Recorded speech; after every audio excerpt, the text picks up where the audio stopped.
This is Motorcoach Travel News, MTN, from the American Bus Association. Here's Dan Ronan. Welcome to ABA's Motorcoach Travel News. I'm Dan Ronan in Washington.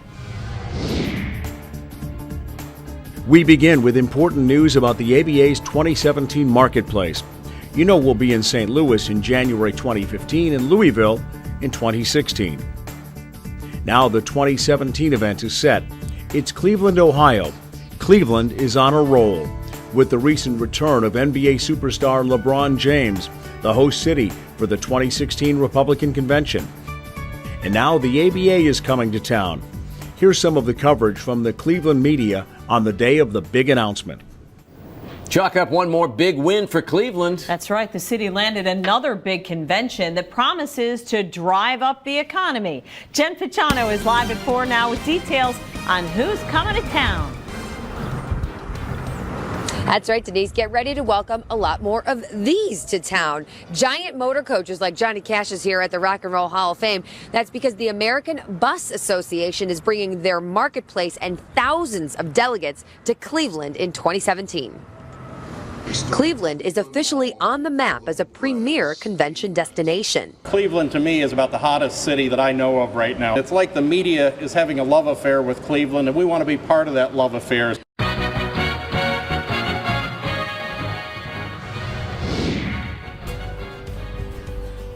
This is a special edition of MTN as the nation celebrates the 100th anniversary of the motorcoach industry.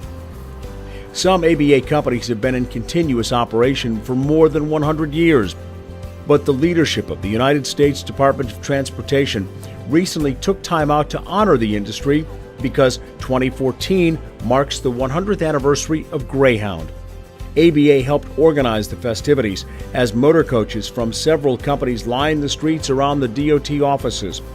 And employees got to see the oldest Greyhound units going back to the 1910s and 20s, as well as the familiar 50s and 60s and 70s version, the Scenic Cruiser.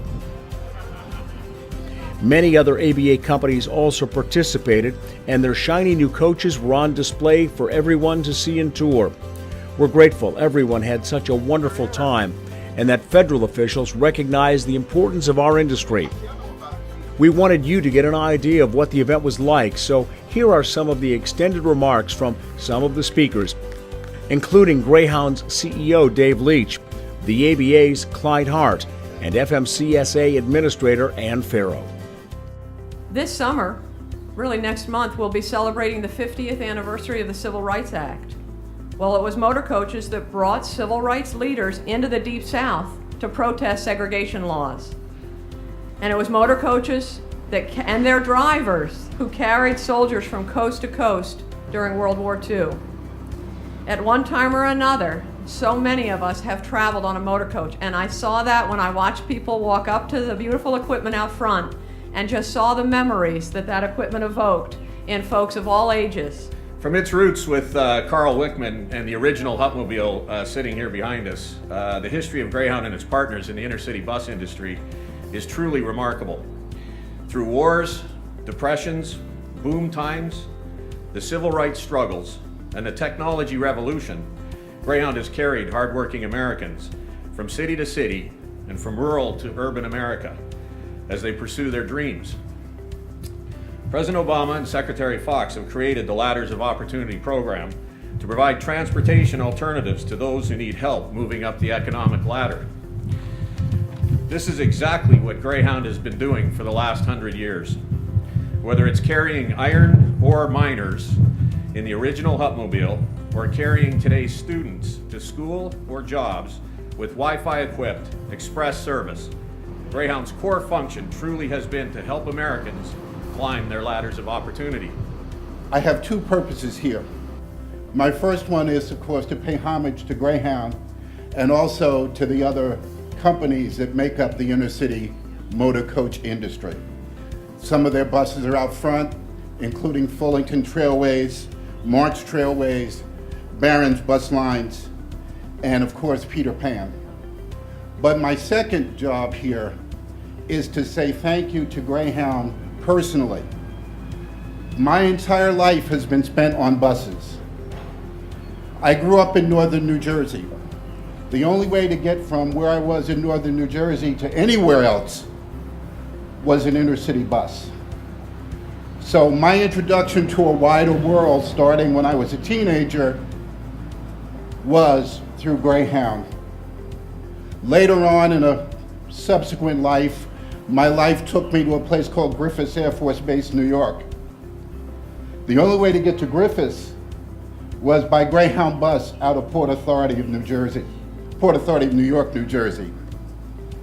So I did that. I also watched, as Administrator Farrow said, as Greyhound took the Freedom Riders south. I watched the Cena Cruiser, like the Cena Cruiser out front, burn when it had the guts to take people on the Freedom Rides. It's something I've never forgotten, and something that I want to honor today is the bus industry's role in keeping America strong, making America live up to the ideals that we all believed in. And those are some of the sights and sounds as we celebrate 100 years of the motor coach industry. And finally, FMCSA Administrator Ann Farrow, who you saw recently in the story, she announced recently that she's leaving government. ABA wishes to thank her for her 5 years of dedicated service at the U.S. Department of Transportation. ABA has worked closely with Administrator Farrow on a number of important motor coach safety industry issues. Among them, getting illegal or unsafe motor coach companies off the road and shut down, putting seatbelts on newly manufactured motor coaches, and the new medical registry program that should bring more consistency from state to state when it comes to drivers' fitness. ABA has always respected Administrator Farrow. We wish her well as she becomes the President and CEO of the American Association of Motor Vehicle Administrators. Back in a moment on MTN. This coach runs on diesel, which is about 30% more efficient in its combustion than gasoline. But I know what you're thinking. Diesel isn't clean burning. But that's no longer true, because today's ultra-low sulfur diesel fuel is cleaner than ever. Check this out.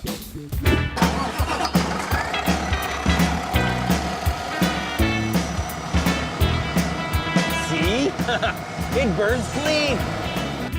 All aboard the Green Highway. MCI, ultimate curb appeal, uncompromising reliability. It's time for the Green Operator segment, sponsored by MCI. Envisioning a day when coaches roll off of the production line without a single measurable flaw isn't a stretch for MCI, thanks to its Quality at the Source initiative.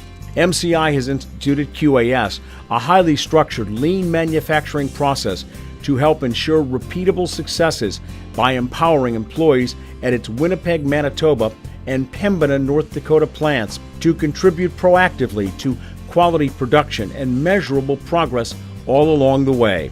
You completely reorient the way you do your work. You break it down into individual components, you figure out the best way to do it, you document it, you train everybody on it, and then you make sure that all the parts are in the right place so that it's easy and safe for the workers to use it. And what comes out of that initiative is, first and most importantly, a safer environment for our employees to work. We've seen our accident rates go down dramatically in the plant. You see the quality of our product go up dramatically because everyone knows exactly how to build a coach now. I think the first thing you'll notice is that right out of the blocks, this coach will be much more reliable. You'll have fewer problems in the first 90 days.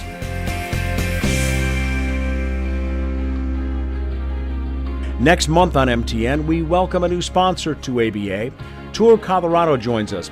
You'll be hearing a lot about the many great things to do in the Rocky Mountain State. I'm Dan Ronan. Thanks for watching.